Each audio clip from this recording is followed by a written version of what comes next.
1, 2, 3, let's go. Wednesday afternoon, hoping you will tune into our show. It's hosted by Cuz.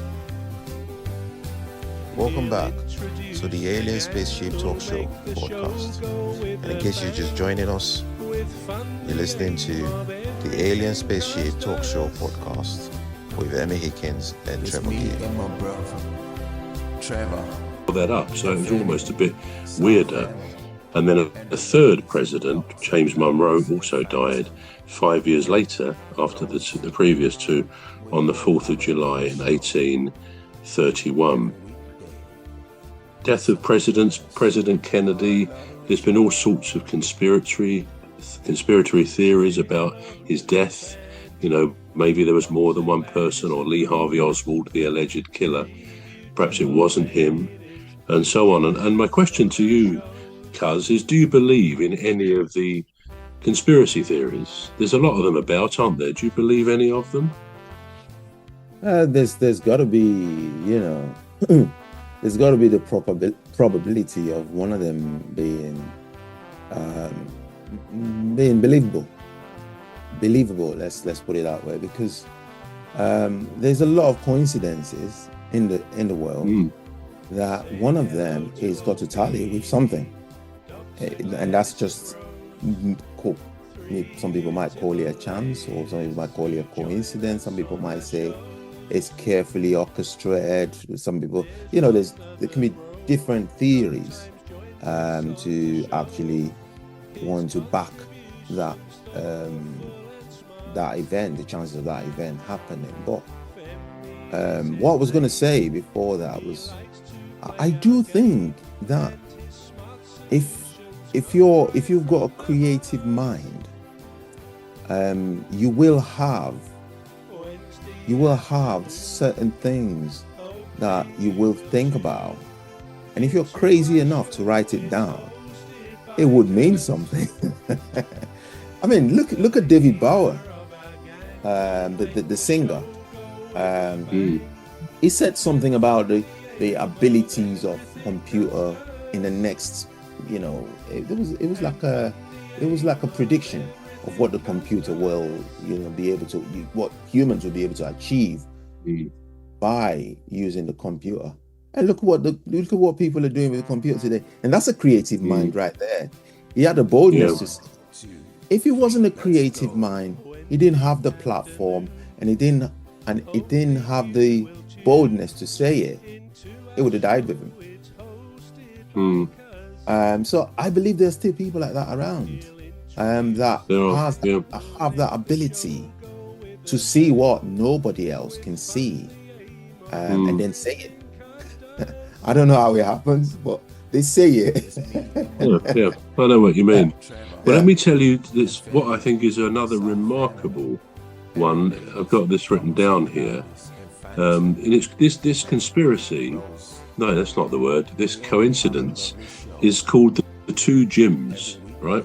Now, in 1940, identical twins, we won't say they didn't have names at that stage, they were born in Ohio, in America, and they were separated at birth. Reasons I don't know with their real parents, but they were both adopted by separate families who didn't know each other in Ohio. They didn't even know that the baby they'd adopted was a twin. Now, that was in 1940.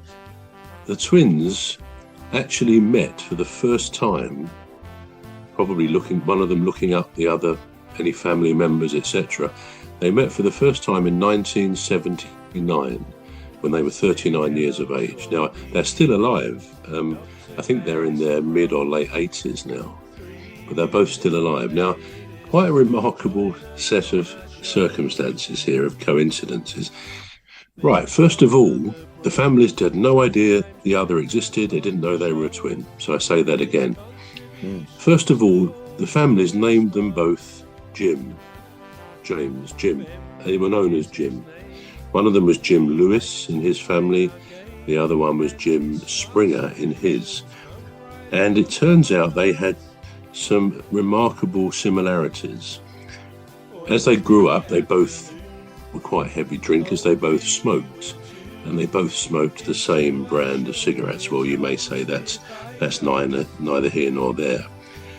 They were both, as I say, born in 1940, but just seeing what I've written here, they both worked in law enforcement. They were sort of deputy sheriffs.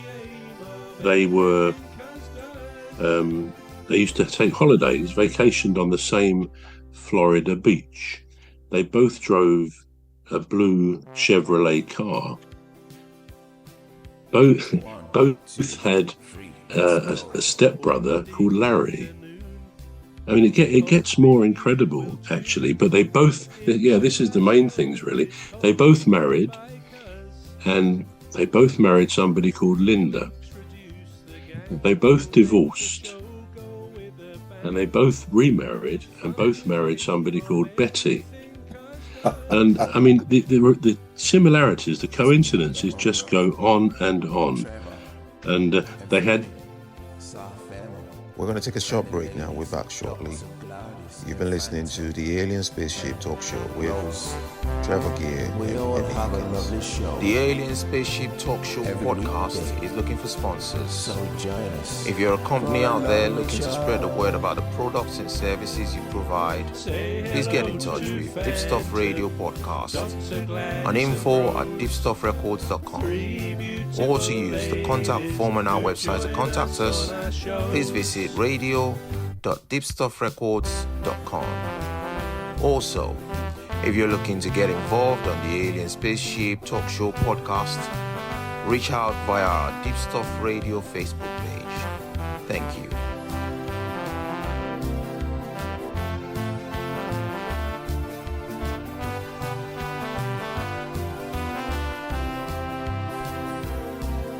Say hello to old Mimi, Dr. Gladys and Rose, three beautiful ladies who join us on our shows. There's one other bro, sometimes joins us on the show. His contribution's thoughtful and smart.